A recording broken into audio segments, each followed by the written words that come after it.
La gare de Gand-Saint-Pierre a soufflé ses 100 bougies et est aujourd'hui la gare ferroviaire la plus fréquentée de toute la Flandre.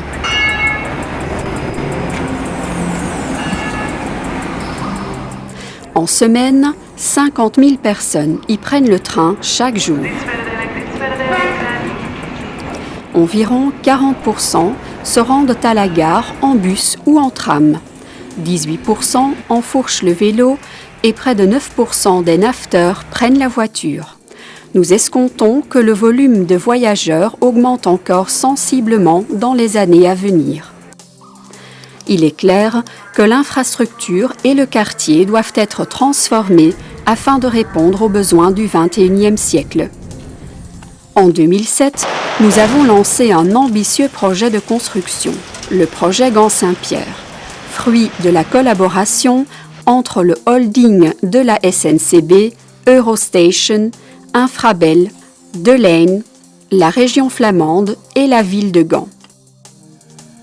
Le but est de faire de Gand-Saint-Pierre une véritable ouverture sur une ville moderne. Bref, un carrefour de la mobilité pour trains, trams, bus, voitures, vélos et piétons.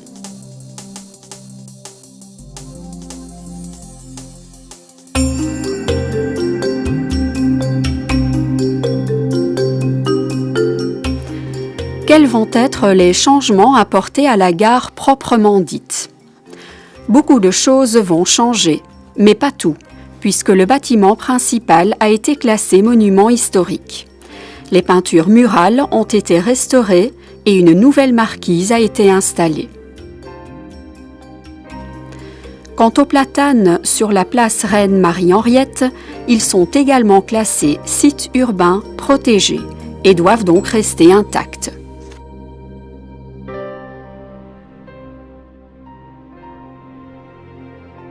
Par contre, le reste du complexe ferroviaire sera profondément modernisé. Une optimalisation et une réduction du nombre d'aiguillages, une 3e et 4e voie entre Gand et Bruges et un nouveau viaduc ferroviaire permettront aux trains d'entrer et de sortir plus vite de la gare en toute sécurité. Les voies de chemin de fer et les quais de gare sont démantelés alors que la circulation ferroviaire continue à plein régime. Le talus ferroviaire est excavé et remplacé par des viaducs qui accueillent les nouvelles voies et les nouveaux quais. Un travail de maîtrise technique de pointe.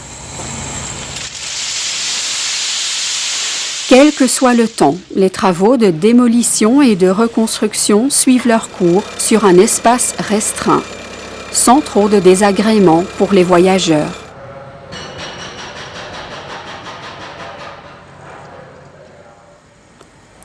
C'est la voie 12 qui a été remise en service la première.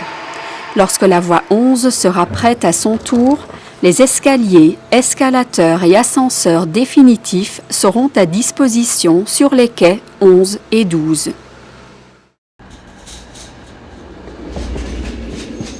Les 12 quais seront élargis de 4 mètres et allongés, et ensuite surplombés d'une toiture crénelée ajourée de vitrage. Le sol des quais sera percé d'une bande translucide qui laissera filtrer la lumière du jour jusque dans le nouveau hall en dessous. Cet espace ouvert a une superficie de 35 000 mètres carrés. Grâce aux escalateurs et aux ascenseurs, le complexe ferroviaire sera facilement accessible pour les personnes à mobilité réduite. Toutes sortes de services, de boutiques, de bars et de restaurants y trouveront leur place. Dans le grand espace ouvert sous les voies, les voyageurs pourront passer du train au tram, au bus, au vélo, en toute liberté et par le chemin le plus court. Le boulevard Saint-Denis recevra un accès à la gare à part entière, composé en grande partie de verre sur une longueur de 300 mètres. Une deuxième esplanade sera baptisée la place Princesse Mathilde.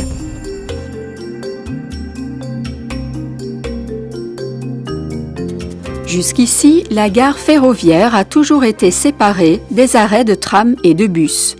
Aujourd'hui, la circulation des transports en commun est déjà plus fluide, mais aux heures de pointe, les voyageurs manquent encore de place.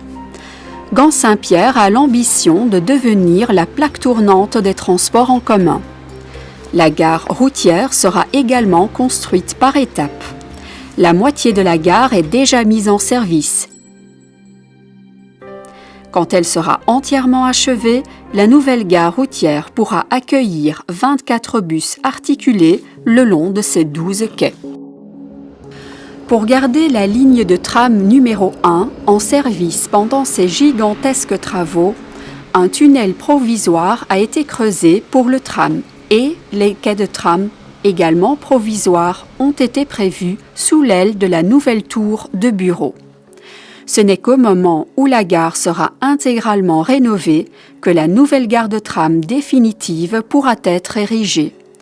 Diagonalement sous les voies de chemin de fer, avec 12 arrêts sur 4 voies parallèles. Dès que la nouvelle gare de tram sera terminée, les quais de tram provisoires seront démantelés.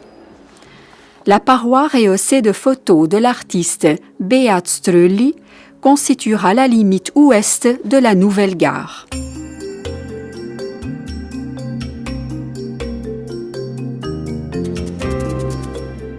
Des milliers de bicyclettes sont rangées ou abandonnées dans le quartier de la gare, exposées aux intempéries.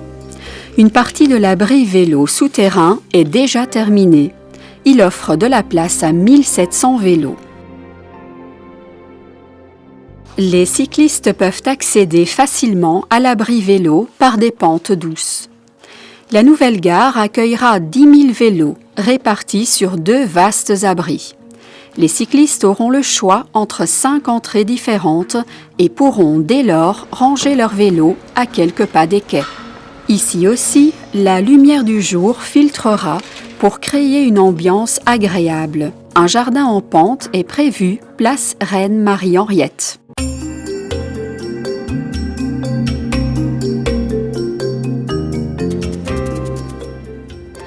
Chaque jour, plus de 2000 automobilistes cherchent une place de stationnement dans le quartier de la gare. Surtout les naveteurs et dans un avenir proche également les travailleurs et visiteurs des nouveaux bureaux et des commerces et aussi les habitants. Ils auront la possibilité de garer leur voiture dans le parking souterrain. Il est maintenant possible de se rendre plus rapidement et plus confortablement à pied du parking à la gare en passant sous la gare routière. Dans les rues adjacentes, le stationnement réservé aux riverains a été instauré pratiquement partout et le régime de stationnement a été adapté.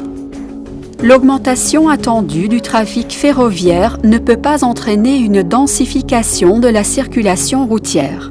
C'est pourquoi il faut encourager les naveteurs à utiliser le plus possible les transports en commun pour se rendre à la gare.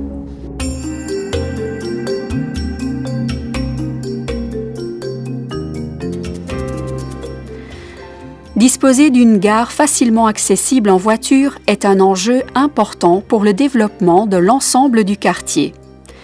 C'est pourquoi une bretelle permettra de relier directement la gare au périphérique de Gand. Le tunnel Timicek, qui se situe sous les voies de chemin de fer, mène au parking souterrain et reliera plus tard également le quartier de la gare. Cette voie de communication ne constituera nullement un nouveau corridor vers le cœur de la ville. En compensation pour la nouvelle route, Overmeers sera valorisé et ouvert au public. Il s'agit d'un espace vert de près de 7 hectares dont une partie sera aménagée comme espace naturel éducatif.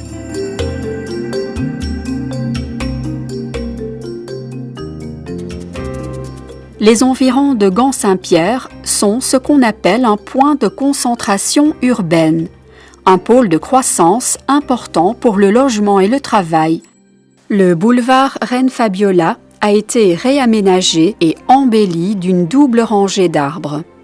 Ce boulevard fait partie de l'axe vert entre les Blaarmeersen et le parc de la Citadelle. Au-dessus du parking souterrain se situeront surtout des immeubles de bureaux. Mais place sera aussi faite aux infrastructures dédiées au commerce, au sport et à la récréation. 30% sera réservé à l'habitat.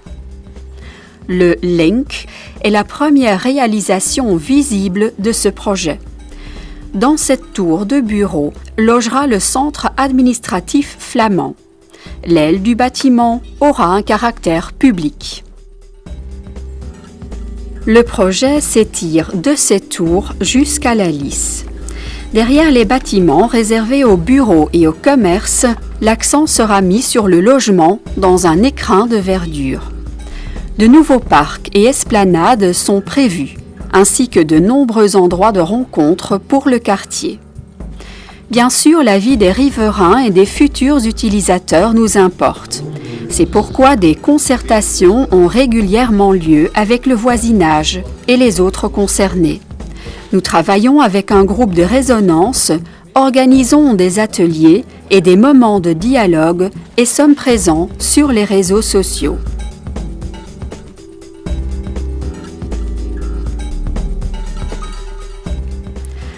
L'ensemble du projet a un impact important sur tout le quartier.